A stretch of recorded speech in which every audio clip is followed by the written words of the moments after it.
On to politics now. We are more than a year away from choosing Ohio's next governor, but slowly a picture of the race is emerging. Just last week, Lieutenant Governor Jim Tressel announced that he is not running.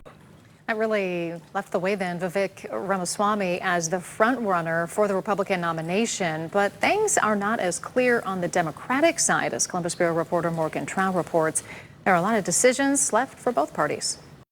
Future governor of Ohio, Vivek Ramaswamy. Ohio Republicans continue to fall in line behind their candidate for governor. It's now Ohio's turn to lead the way. More than a year before the November 2026 election and months before the primary, Cincinnati businessman Vivek Ramaswamy has continued clearing the path as he tries to succeed Governor Mike DeWine. Head in the right direction, in a unified way. Lieutenant Governor Jim Tressel, who previously expressed interest in running for governor, bowed out last week with a statement saying, "I believe that our crucial opportunities in the areas of education and workforce deserve my full attention for the remainder of our term." That leaves Ramaswamy as the only candidate in the Republican primary race with widespread support. Now he's laying out his goals for the state. It is a top goal for me to make sure that our young people actually remain in this state. On the Democratic side, COVID-era Health Director Amy Acton remains the only declared candidate in the race. I will always be focused on Ohioans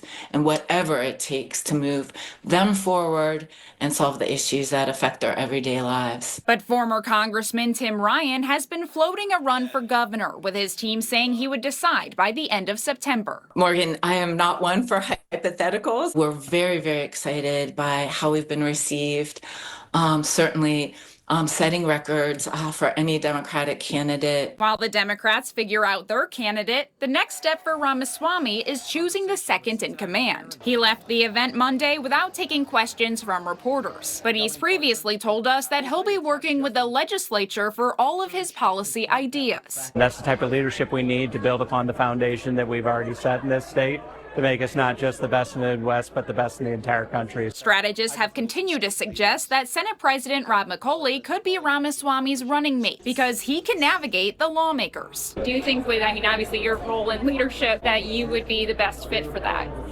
Well, that's ultimately up to his decision to make. My enthusiasm is behind him no matter what as a candidate, because he has the ability to have that bold, transformative leadership that's going to take this state to the next level. The only other names consistently brought up by strategists are Treasurer Robert Sprague, Secretary of State Frank LaRose, and State Senator Christina Rogner. Gubernatorial teams need to be announced by February. At the Ohio State House, I'm Morgan Trow reporting.